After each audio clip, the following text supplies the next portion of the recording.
a lot of my brides do feel isolated. They do feel lonely. They can go on this journey of massive highs, massive lows, and it can feel like, why am I doing this? I'm doing everything. Why am I doing this?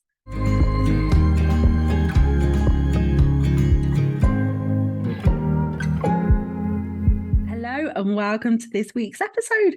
So today is number 4. So it's the last episode in this little mini series of the Wedding Planning Collective elements. We've gone through dreaming and visualizing and getting really excited about what it is that you want to create.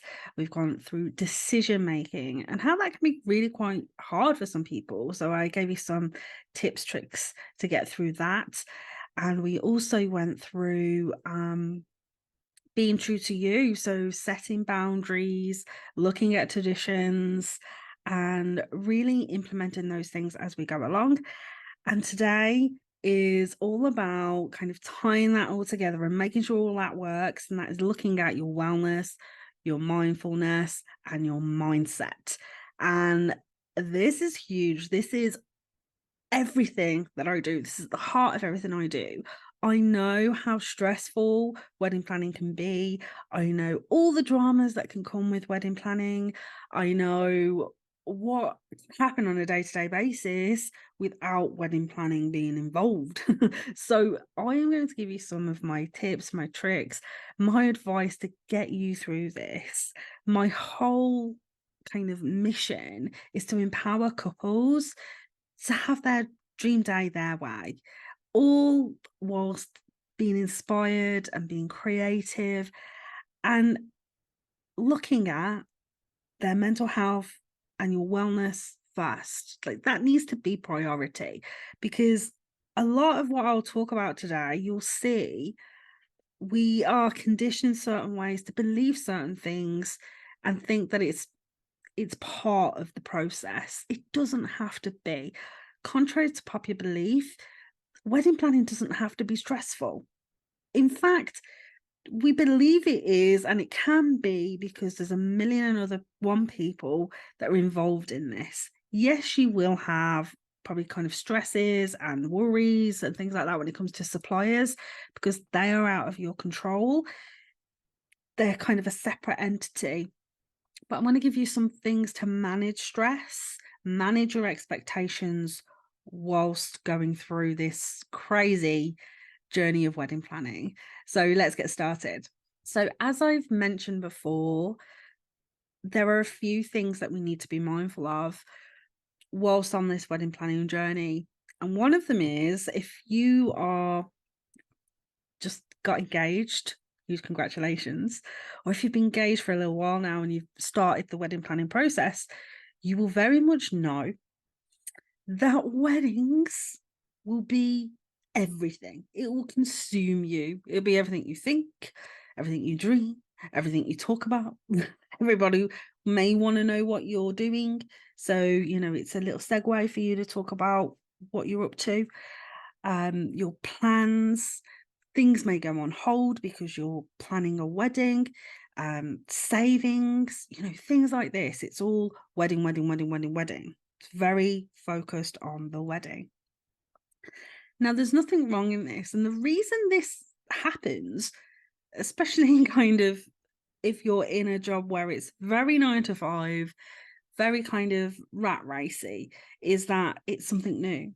And so we become hyper focused on that thing and we get excited about it, and it's planning and it's expectations and it's dreaming of our big day. Maybe it's something that we've wanted to do since we were very, very little. And so now the dream is becoming a reality. So we'll get hyper fixated on it. Sometimes we have to kind of really be mindful of that. We have to really, be self-aware of when we're becoming really obsessed with it and kind of reining back in. Now, it's natural. It will happen. It's natural. And you will get moments where you'll be so excited. All you want to do is talk about it. And either your other half or family members or friends don't seem interested. They've switched off. and you're like, they don't care, they don't want to know, what's the point in me doing this? It's not that they don't care or they don't want to know, it's just you're more focused on it. It's something that you are in the weeds, you are doing it, and maybe your other half has actually let you have kind of free reign on everything. So your other half may not want to know all the ins and outs, or is happy for you to make decisions, and you just feel kind of isolated and on your own. I want to say right now, as a bride and on a bride point of view, a lot of my brides do feel isolated. They do feel lonely. They can go on this journey of a roller coaster of emotions, of massive highs, massive lows, and it can feel like, why am I doing this? I'm doing everything. Why am I doing this? So it's all about, let's manage our stress, looking at our mental health and managing our expectations, because we're not told this. We're not told that wedding blues is a real thing. We're not told that we can become hyper fixated and no one really cares. We're not told that this is actually a really lonely journey. No one speaks about it. So we go in this, rose tinted glasses, thinking everything's going to be fine. And then when things start getting complicated, when we start running into conflicts and triggers, and people are acting out that you didn't expect to, it can throw us. So I'm going to be here to kind of help weave in and out of this and help you feel a little bit more better about the planning process and gear you up for things that you may come across. So first of all, being self-aware is huge. It is something that I've mentioned on a few of my podcasts with guests, and it's something that I've done for years. It's knowing, kind of tapping into that part of you that is telling you something. So for me, for instance, you could be doing this. It could be, you might think, oh, it's procrastination or whatever. So for instance, I know I should go out for a walk. And I want to go out for a walk every day, but I stop myself from doing it. I don't know why, I just do. I put myself last. And that's usually what happens. I'm looking after everybody else but myself. And it feels very unnatural. It feels very alien to put ourselves first. But if we are going into our day-to-day life with our cups depleted, how can we be the best for our other half, for our children, for people at work? Like, we can't. We're running on empty every single time. And so I would say right now, if you're on this kind of wedding planning journey, let's put some kind of routines and rituals in place that you can carry on way past your wedding, that will make you feel better. It will help you feel less stressed. It will give you more focus and clarity. It will help you feel more creative as well. Because when we're stuck in that kind of serving everybody but not ourselves, it's very exhausting. It can be draining, and you're stuck on that constant wheel. So becoming self-aware is one of the major things. And the first thing we can do is ask ourselves some questions. And I went through this with Jane on one of my podcast episodes. I will link it down below. And the two questions that she says to ask yourself is, how am I feeling right now? And what do I need? So do that. And since doing that podcast with Jane, I've been doing the same thing. I'll get up in the morning and I'll ask myself, how am I feeling? Like, yeah, I'm feeling tired and groggy and probably didn't get enough sleep. But how do I feel past the tiredness? Because tiredness you can do something about. You can either have a nap, you can do things to raise your energy, you can have a chilled out morning, whatever you need, right? But if you're feeling stressed instantly, you're feeling worried, maybe you're feeling happy, maybe you're feeling joy and excited, or a bit nervous and anxious, you can do things to help you. So say you wake up in the morning and you're feeling stressed about your job, about things that are about to happen in the day. Like, it's the same day, as yesterday. You're going to get the same rubbish thrown at you. Like, you're just not with it. And you're like, you know what? I can't wait for Friday. I can't wait for payday, because that's all we live for, right? So how do I feel? I feel stressed. I feel anxious. I feel depleted. Okay. So let's do something for us. So what do I need? Now, this could be something as simple as, you know what? I need a cup of coffee and I want to journal. Or, you know what? I'm going to go into the bathroom and I'm going to do my skincare routine. I'm going to take a nice bath. Or when I come in from work later, it's going to be self-care.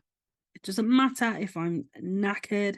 I am going to make sure I put myself first. It may be even something like, I'm feeling stressed, I'm feeling overwhelmed. When I get to work, I am going to, if I feel stressed and overwhelmed, I'm going to remove myself from that situation. I used to do this in my old office job. I used to go off to the toilet and I used to do breathing. I used to manage my breath. I used to intentionally breathe and bring it back to me. Now, I knew that there was still going to be rubbish going on out there, but I had to kind of refocus. I had to kind of re-energize myself. And that can be really, really hard. So just think, okay, if I'm stressed, if I'm overwhelmed, I'll remove myself from the situation. I will take 5-10 minutes. I will have that break. I will have my full dinner hour. I will make myself a nice cup of coffee and I will drink it at my desk. Or I will do the hard things that I don't normally tackle. I will do those first, and then that will set me up nicely for the day. Because I think when we have these hard things and we don't tackle them, it can go on and we can get a bit anxious and go on and just pushing them back. Get it done, get it out the way, and then the rest we know we can do. So tackle that hard thing first, and the rest of the day should be easier stuff. Just really think about what it is you're feeling and how and what you can do to help you feel better. Have fun on your wedding planning journey. Make light of things that may really piss you off and get you all rolled off. Literally just take it for what it is, because ultimately we can't control other people. We shouldn't expect them to act or behave the way we do. You'll just set yourself up for a fall. We can't make people do things either. So when you're managing those expectations, or somebody may let you down and they do, just take it for what it is. It's done. Let's have some fun with this. What else can we do? Who else can we ask? What fun things can we do that's not wedding related either? Like, have fun, get nice stationery if that's what gets you going, like me. Get lovely stationery pens, make it an experience. Let's create a self-care routine. Now, I will be honest, this is not easy for me. And if you have like ADHD, depression, anxiety, high stress, and times of high stress like wedding planning, self-care can go out the window. We can neglect ourselves in putting other people first, so making sure that everything else is done for everybody else, but we're like, I really can't do that for me, or it feels really hard to do for you. Let's try and put us first, because ultimately the day is about us. So we need to be on top form, and looking after ourselves is going to benefit everybody. Creating a wellness routine, self-care routine is going to pay dividends in the end. And if you're a bit like me, like, you can have a good routine for a long period of time, then something will knock you and then you don't do it, but you then know, actually, I can go back to the routine I was doing, and you just get back on track again. So as long as you've got those things in place, you can always go back and do it. So don't, be hard on yourself if you've missed a day or two. just get back and think, how am I feeling? What do I need? What can I do right now? And let's refill up that cup. I need a cup of tea. Now, I mentioned at the beginning about wedding blues or wedding day blues or what have you. It is a real thing.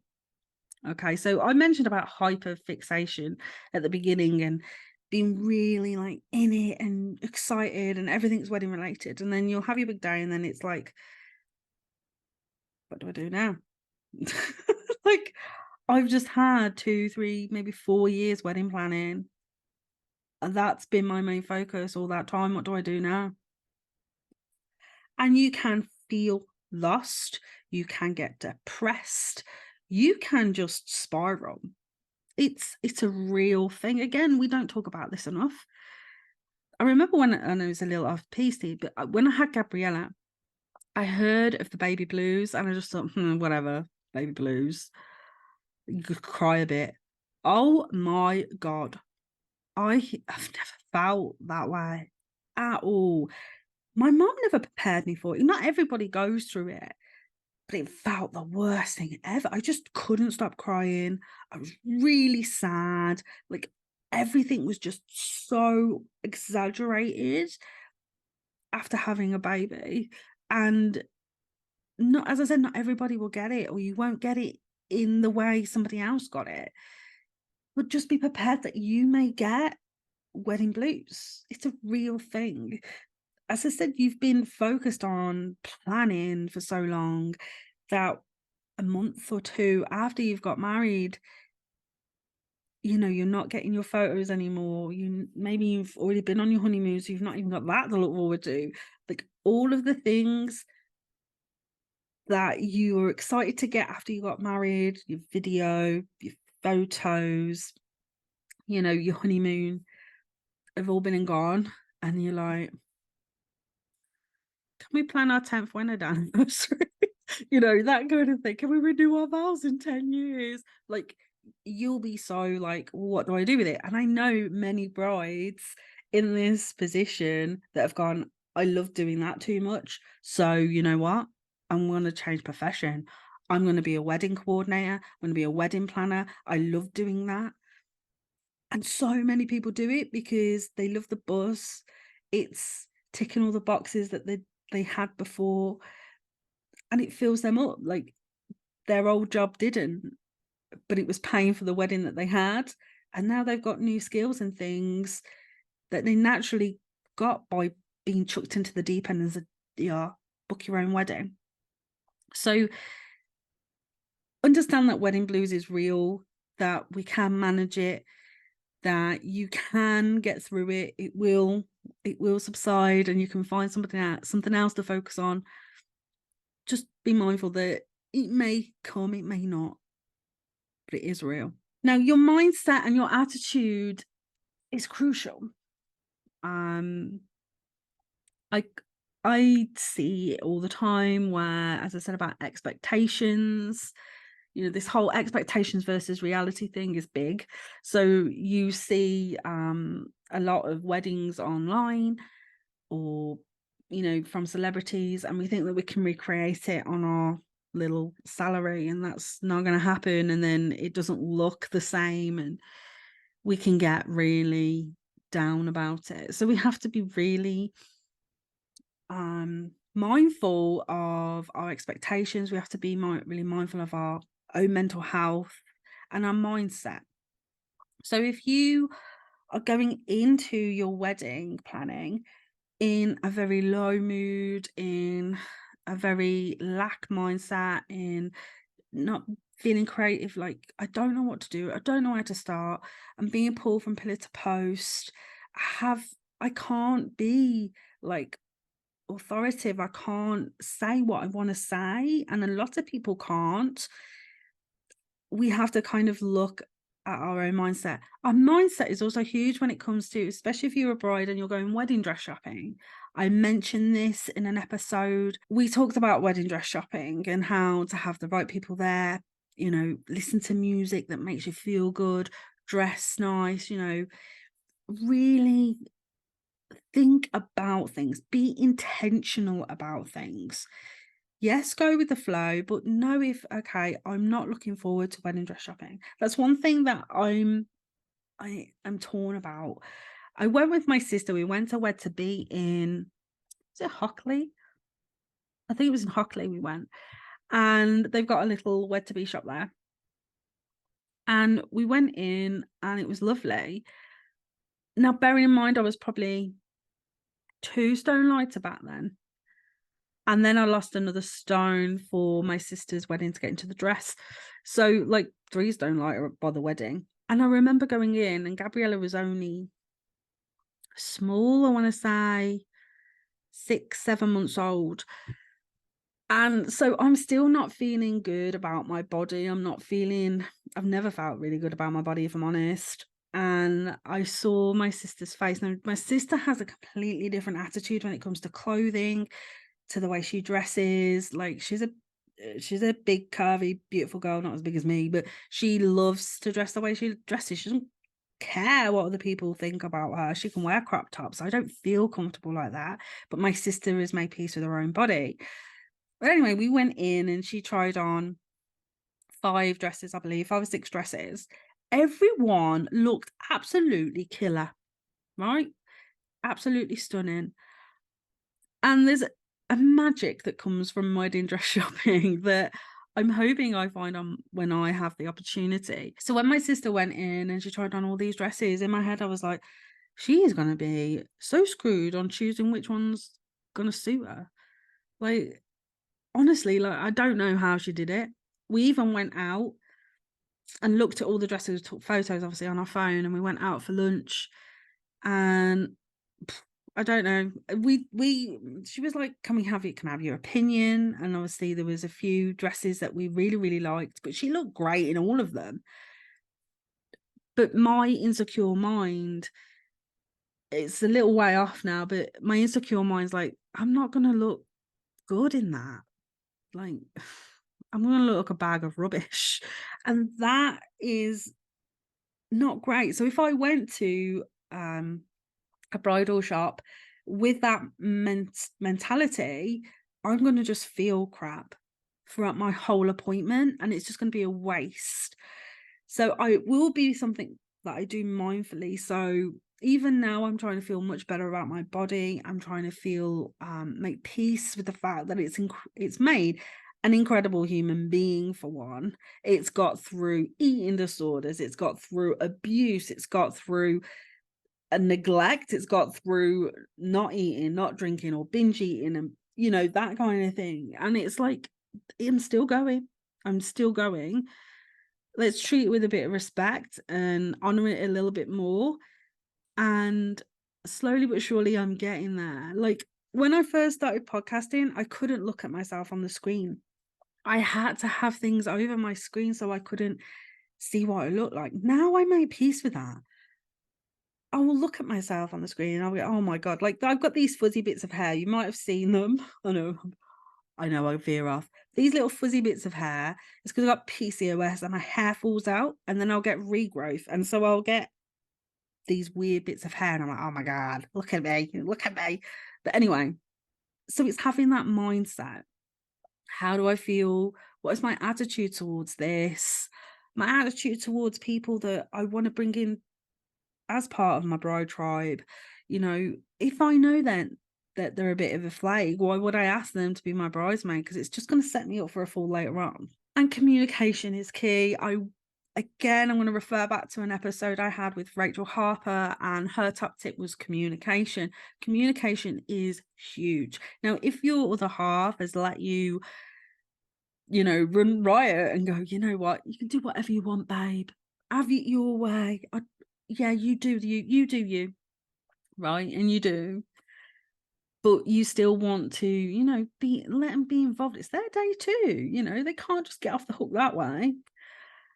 My friend Matt said he'd been to weddings before where the groom had no idea what was going on. All he had to do was turn up, wear that suit and turn up. Imagine that. Like, even though Jacob doesn't want to be involved in every single aspect, I will still be going, do you like this? Do you like that? And he might be, because it's like, oh, I'm not really I don't know why you want to show me napkins. But anyway, he might be like, yeah, no, I get him involved and excited over things that he wants to do.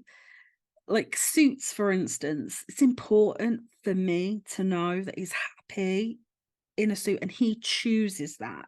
I'm not choosing it for him. He chooses it. Now, if you know Jacob, and when we got engaged, he was like, I found the suit. I know what suit I want. Yeah, it's the suits from Dumb and Dumber. He will not be wearing those, but that's just his sense of humor.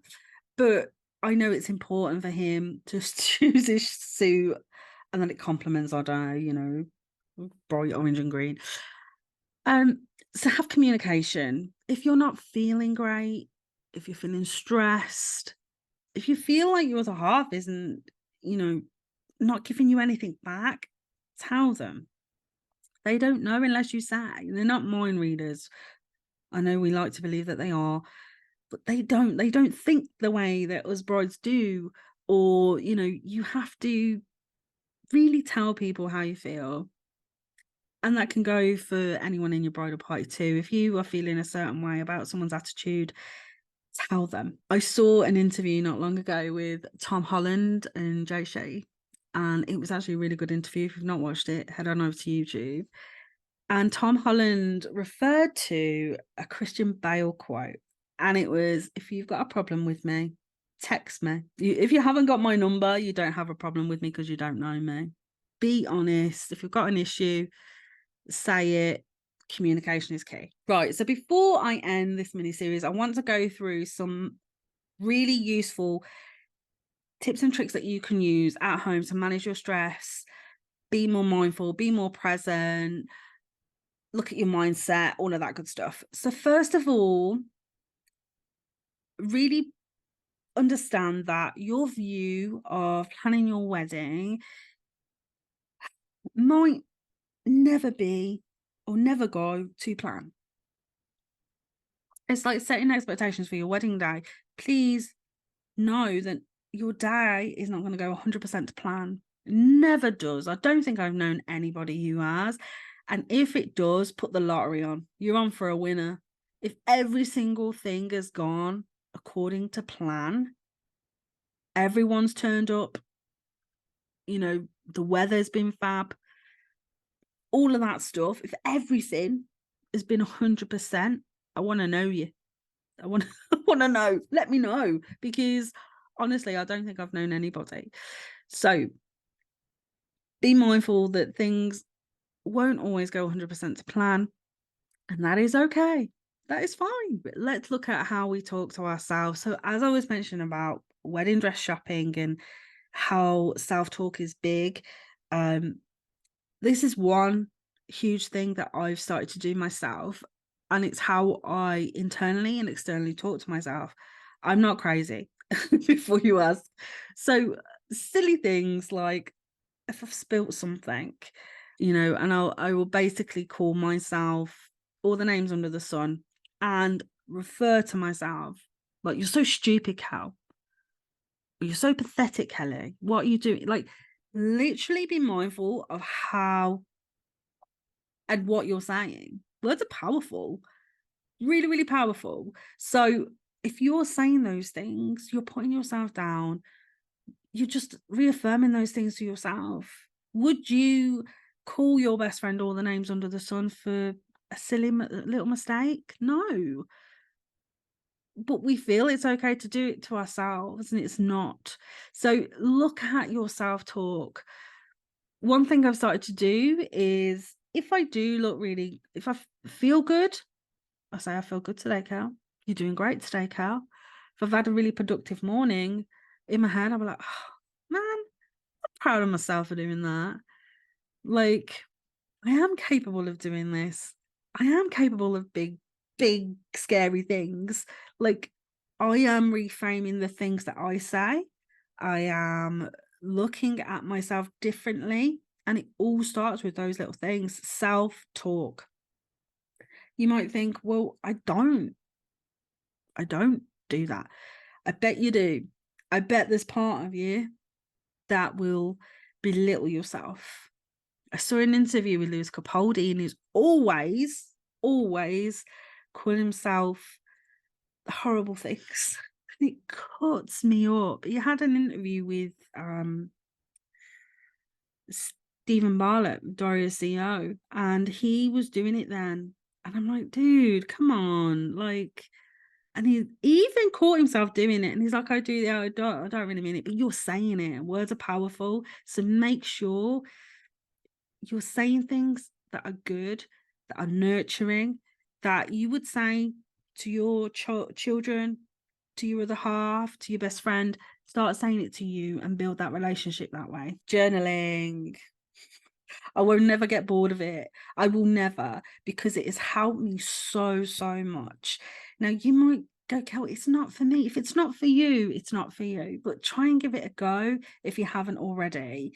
It helps to just get everything out of your mind and onto the page. Like, it helps write your life story. Like, I have got loads of finished journals over here in this little cubbyhole that you can't see, and they're all finished. And I'm on my 3rd business journal right now since doing this over a year ago. Number 3, and they're not small. This is have a look. This is a Carry and Co one. I don't think they're doing this one anymore. This is an old one, but I've got 3 of these suckers full to the brim of business journaling, and I love it. I just love it. Some days I don't do it because I don't feel the need, or I haven't really got anything to say. But other days I just write and write and write, and it literally captures your life story. So those business journals, one day I might bring out a book, and those can be references. Like, you don't know. But also, ultimately, those could be a resource for my daughter when she gets older. Journaling helps me. It will help you. As I said, it's a lonely process. And if you don't want to like overly burden people, or you're getting the same story from people, you're gonna be sad. You're gonna be sad. You're gonna be stressed. It is lonely. Like, it doesn't have to be, but you've got your journal that you can go back to. And maybe there's things on your mind that you don't necessarily want to say out loud, and it's also good to put in there. Meditation, oh, man, I want to do this more. It is something that I used to do all the time. When I lived in my old flat before I met Jacob, I was meditating daily, like once, twice a day, whether that be in my flat or there was a nature reserve nearby, and I used to just go off and sit and do it there. Again, people have this expectation that you need to shut your mind down and not think things, and that's not necessarily true. But meditation will help you, even if it's just to concentrate on your breathing. So when you're intentionally breathing in and out, holding your breath, all of that helps. It's all part of meditation. It will help your focus. It will help regulate your nervous system. So it is really beneficial. I just, for some reason, don't do it enough. But it is something that I am going to re-pop back into my daily routine, especially if you're wedding planning and you're feeling very stressed. You don't have to sit there and listen to like Zen music or anything like that. It does help because it will stop your mind wandering. Meditation for me helps me get more creative because I get more inspired ideas. But you don't have to sit there in silence. You can literally just sit in the woods and look at nature. If you want to intentionally get into a meditative state and listen to music and go off, do again with visualization, the same. Go for walks. I know I'm one to talk, but again, it will help. Nature heals, nature inspires. It will just naturally regulate your nervous system and bring down stress.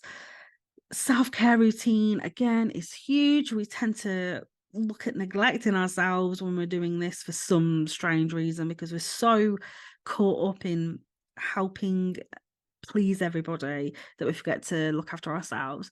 So have a decent self-care routine whether this, again, a daily, a weekly, a monthly one, get that going. You may want to look at routines before your wedding too.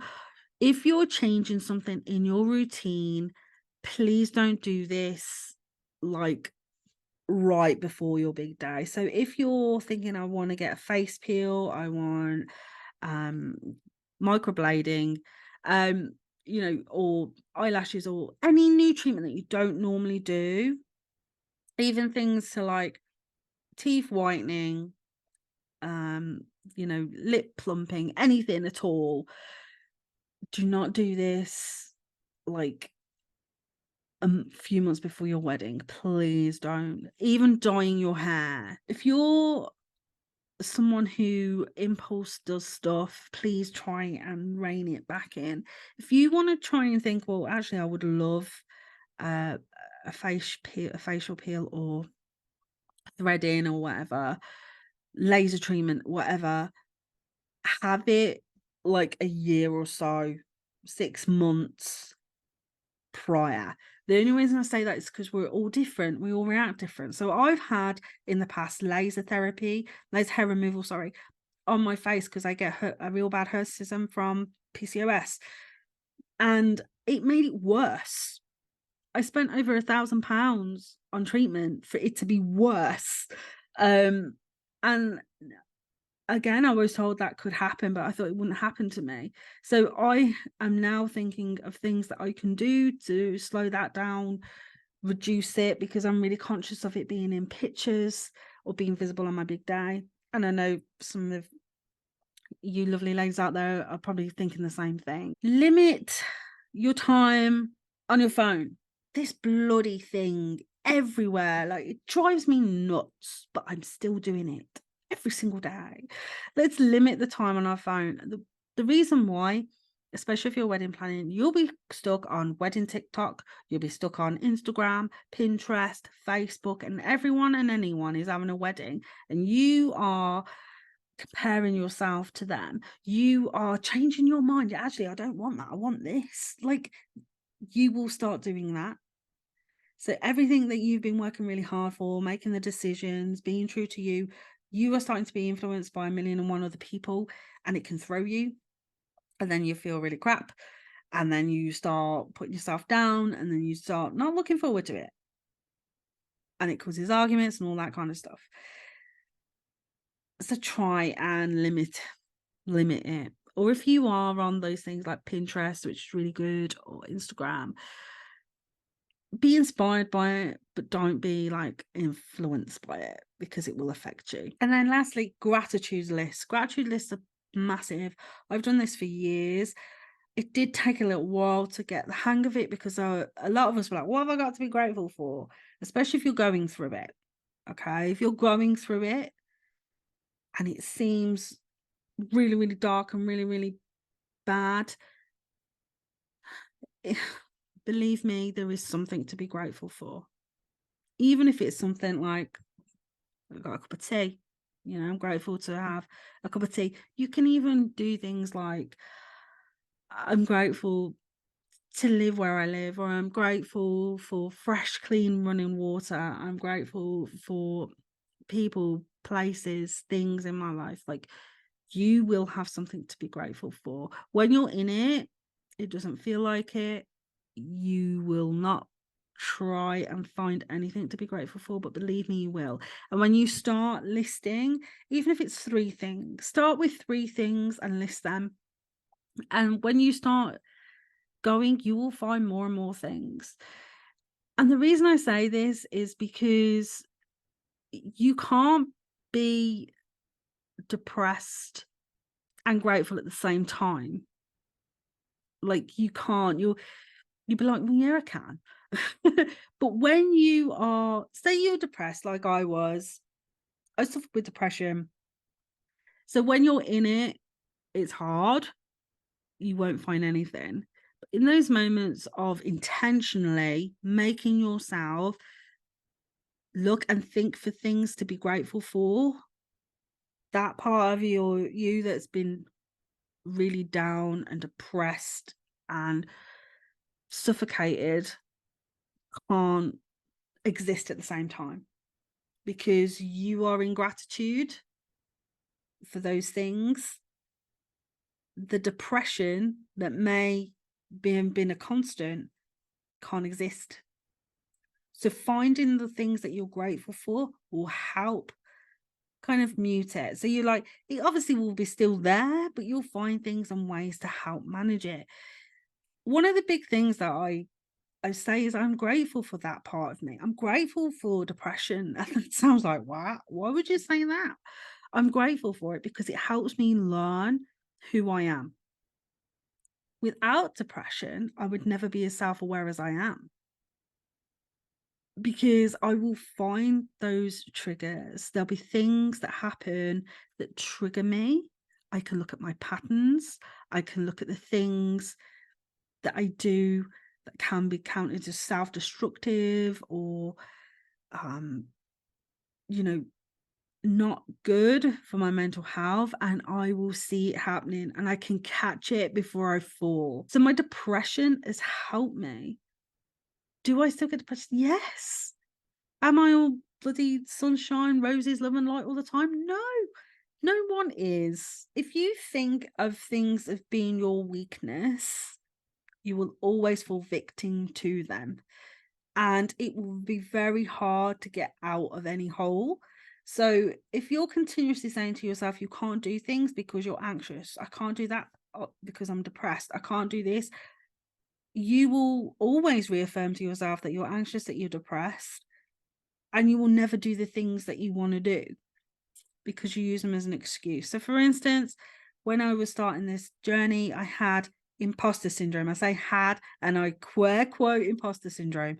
And I very much now know that imposter syndrome sounds like an illness. So it stops me from doing things like I can't podcast, I can't video, I can't do YouTube videos because I've got imposter syndrome.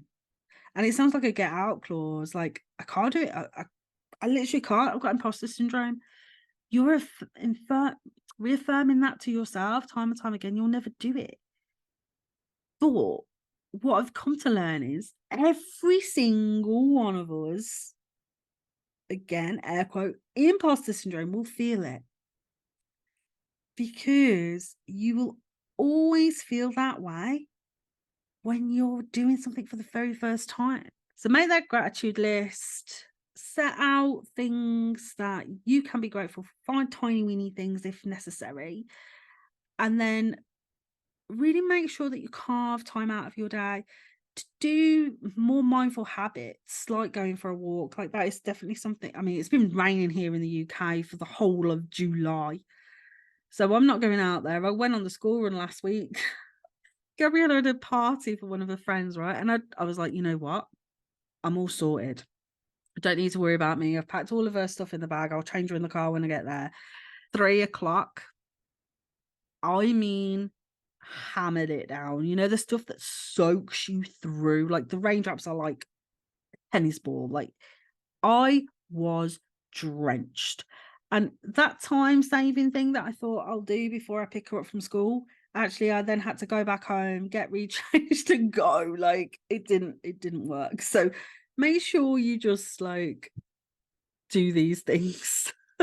So like, yeah, go out and walk. I'm not going out and walking in the pouring rain like it has been, but make time to do these healthy habits and more mindful habits. And the sooner that you can do these and implement these, it's just going to be easier throughout your wedding planning process and afterwards. So if wedding blues does hit, you've got helpful tools that you can refer to get yourself back out of a hole. As I've mentioned, wedding planning can be lonely. As brides can feel like we're doing everything and getting very little back. So if you're feeling that way, head over and find a community of people that are doing the same thing. Now, I've got a Facebook page, and over there I'm trying to set up a community so we can all go through this together. In a few months' time, I'll be launching my membership site. And again, it'll be a community of like-minded people planning their big day, giving you free resources and things. So just find a community and bounce ideas off one another. talk about stresses, conflicts, triggers. We're all in this together. So having people to go to will help you alleviate stress. Also be mindful though, not to take other people's stress away with you. If you are struggling and you want a free resource, I have got a self-care planner. I will leave the link below, but you can head over to my website or my Instagram or my link tree, all of those good places, and download it. And obviously you can reprint the pages that you want more of. There's weekly planners, monthly planners, there's trackers, that kind of thing. You don't have to just use it for weddings either. This can be something that you can use ongoing. And so it's a great resource. It's free. All you need to do is just sign up and it'll be sent straight to your inbox. That was the whole series of things that I implement in my business to make sure that I'm bringing the things that you need, but also you can bring this to your life too. So we've got the dreaming, the visualizing, making the decisions, being true to you and your wellness and your mindset. So next week we've got the wonderful Crystal Johns on, and we're going to be talking all about crystal healing lights. And then we're going into my summer kind of programs, my summer podcasts, listening. Obviously Gabriella's off school and I want to be as present as I can for her, so things are a little bit different. I've moved things around a little bit more, but please be aware that applications are open if you want to be a guest here on the Guest Book Podcast.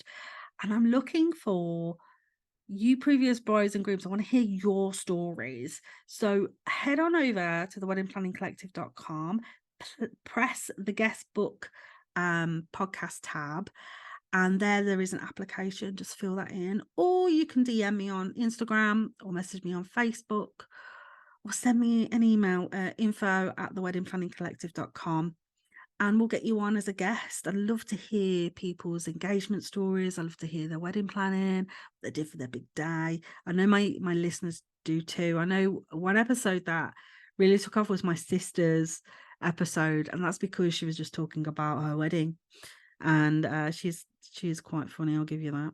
But anyway, for now, if you want the free self-care planner, head on over to the weddingplanningcollective.com or my Instagram. I'll leave the link below. Check that out. I also have a free wedding checklist too, so you can see what you need to do when. But for now, I'm going to love you and leave you, and I hope you have a wonderful week wedding planning and a wonderful summer. So I'll see you soon.